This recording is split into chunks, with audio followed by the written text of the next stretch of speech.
Hello, আসসালামু আলাইকুম। আসলে রাস্তার সাইডে দোকান তো একটু গাড়ি ঘোড়ার শব্দ আসে। আ আসলে মিশুক গাড়ির মোটর যারা বাদাই করবেন তারা আমার এই ভিডিওটা অনেক মনোযোগ সহকারে দেখবেন।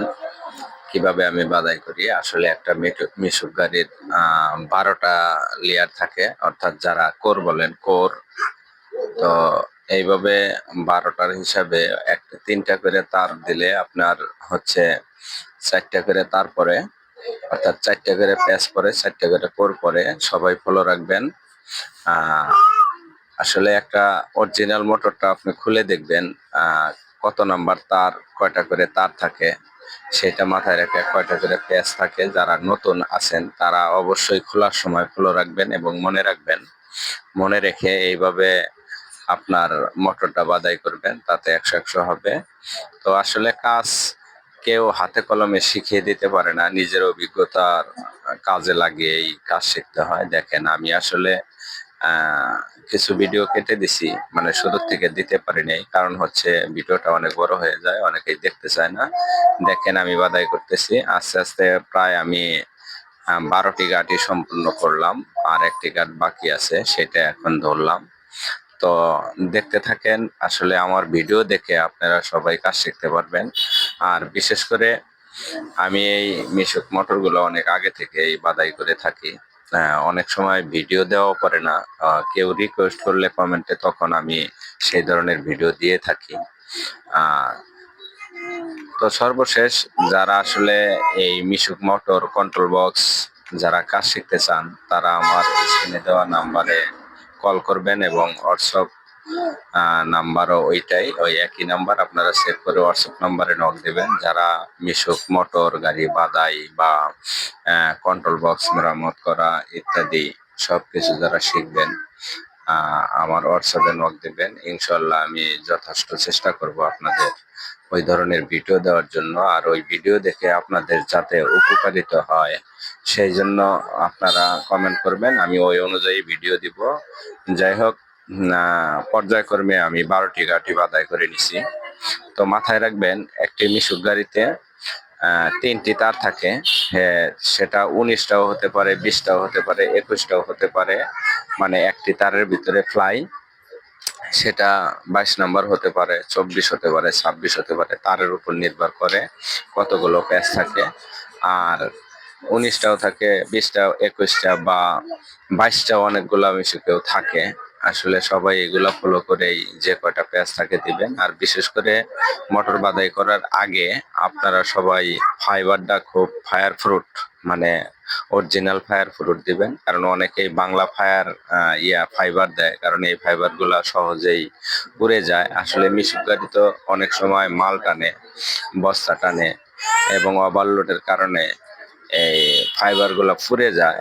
তো এই পেপার ফাইবারগুলা অরিজিনালি আপনারা হিট প্রুফ দিবেন। কারণ তার ফলে আপনার মোটরটা পুড়বে না। আসলে মোটর বাদাই করার ক্ষেত্রে আপনার ফাইবারটা যদি ফায়ার প্রুফ দেন মোটরগুলা দীর্ঘ টাইম টেকসই করবে। কারণ কাজ হচ্ছে আসলে কাজ যদি কাজের মতো করেন, কাজের আসলে কমপ্লেন আসবে না। তবে সবকিছু আপনার মেধার উপরে ভিত্তি করে।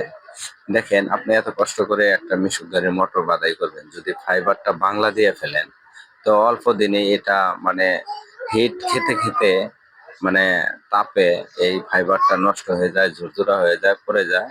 অনেক সময় দেখা গেছে মোটর খোলার পরে কয়েল ভালো থাকে কিন্তু আসলে শর্ট হয়ে যায়। সেটা একমাত্র ফাইবারের কারণে। তো আমি অনুরোধ করব যারা টেকনিশিয়ান বা নতুন সার্ভিসিং শিখছেন তারা অবশ্যই ফায়ার প্রুফ পেপারটার ভিতরে ভরবেন। যাতে আপনার কয়েল না পুড়লেও যাতে ফাইবারটা নষ্ট না হয়। তো ফায়ার প্রুফটা দিলে কি আপনার কয়েল পুড়ে যাবে কিন্তু ফাইবার নষ্ট হবে না। তো সবাইকে আমি অনুরোধ করব আমার ভিডিও দেখে যারা কাজ শিখবেন বা যারা জানেন অবশ্যই ফায়ার প্রুফ দিবেন। তো কাস্টমারের ক্ষেত্রে দেখা গেছে যে আপনার লাভ হচ্ছে না, একটা মোটর কন্ট্রাক্ট নিছেন, আপনি বলে নিবেন যে এই ফায়ার প্রুফটা দিলে মোটরটা পুড়বে না, গরম হবে না। তো সবকিছু ভাঙ্গা নিয়ে আপনি একটি কাস্টমারকে ভালো জিনিস উপহার দিবেন, এটাই আমি আশা করি। দেখেন আমি পর্যায়ক্রমে 12টি গাঁঠি বাদাই করছি। এখন কয়েল গুলো কোথাও শর্ট হয়েছে কিনা, বডিতে লেগে আছে কিনা সেগুলো দেখতেছি। দেখে টেস্টার দিয়ে এগুলা আমি আলাদা আলাদা করে দিচ্ছি। তো আসলে যারা মোটর বাদাই করবেন এই জিনিসগুলা মাথায় রাখবেন। অনেকেই ওই টেস্টার দিয়ে আসলে তারগুলা নাড়াচাড়া করতে পারেন না, তারা বাঁশ দিয়ে আপনার মন মতো আপনার সেভ মতো একটি যন্ত্র বানিয়ে নেবেন যাতে ক্ষতি না হয়। আসলে আমি অনেক দিন ধরেই কাজ করি, আমার টেস্টার দিয়েই হয় বা স্ক্রু ড্রাইভার দিয়ে আমি করতে পারি, আমার কোথাও কয়েল আঘাত খায় না। তো যারা নতুন কাজ শিখছেন তারা কখনো লোহার টেস্টার বা স্ক্রুড্রাইভার দিয়ে এগুলা সোজা করতে যাবেন না, কারণ আপনার কয়েলের কোথাও ছুলে গেলে বা রং নষ্ট হয়ে গেলে এটা শর্ট হয়ে যাবে, আর ওই মোটরটা শক্তিও কম হবে। তো অনুরোধ থাকলো যারা নতুন তারা কাঠ অথবা বাঁশ দিয়ে আপনার সাইজ মতো আপনি বানিয়ে নেবেন। তো যাই হোক, আস্তে আস্তে আমি সবগুলা কোর বাদাই করেছি, পুরা 12টা কোরই কমপ্লিট করেছি, বাদাই করেছি। এখন আমি ফাইবার গুলা সিজার দিয়ে কাটবো, কেটে আবার এই ফাইবার গুলা আমি ভিতরে ঢুকাবো।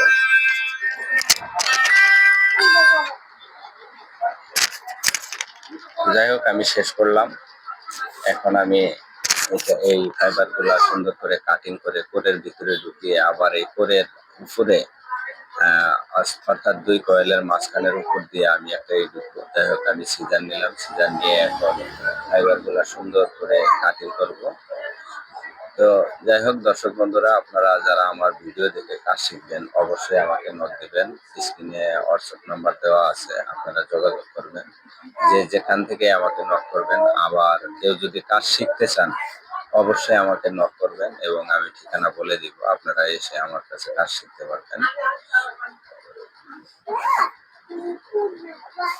তো আমি যেভাবে আসলে ফাইবার গুলা কাটিং করতেছি আপনারাও ঠিক এইভাবে অনেক শেপে কাটিং করবেন যাতে কোনোভাবেই আপনাদের কয়েলে আঘাত না খায় বা মোটরের বেস নষ্ট না হয়। সেম একইভাবে এইভাবে আপনারা কাজ করবেন। তো আমার ভিডিও দেখে যারা কাজ শিখবেন বা করবেন, অনেক ফলো করবেন, অবশ্যই কাজ শিখতে পারবেন, কারণ আমার ভিডিওতে কোনো গোপনীয়তা থাকে না, সবকিছু প্রকাশ করে দিই এবং শুরু থেকে শেষ পর্যন্ত আমি একদম মানে প্রথম থেকে একদম লাস্ট পর্যন্ত সবই ক্লিয়ার করে বলে দিই। তো এই জন্য আমার ভিডিও দেখে অনেকে কাজ শিখতে পারবেন।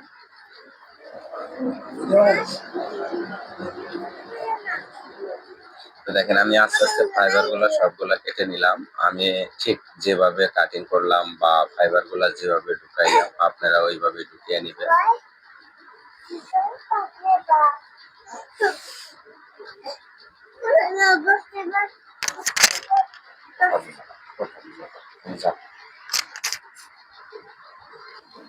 তো আমি ফাইবার গুলা কাটিং করা শেষ, মানে বাকি যে ফাইবার গুলা থাকে আমি এখন একটা চিকন স্ক্রু ড্রাইভার দিয়ে ফাইবারের মাথাগুলোর ভিতরে প্রবেশ করাচ্ছি।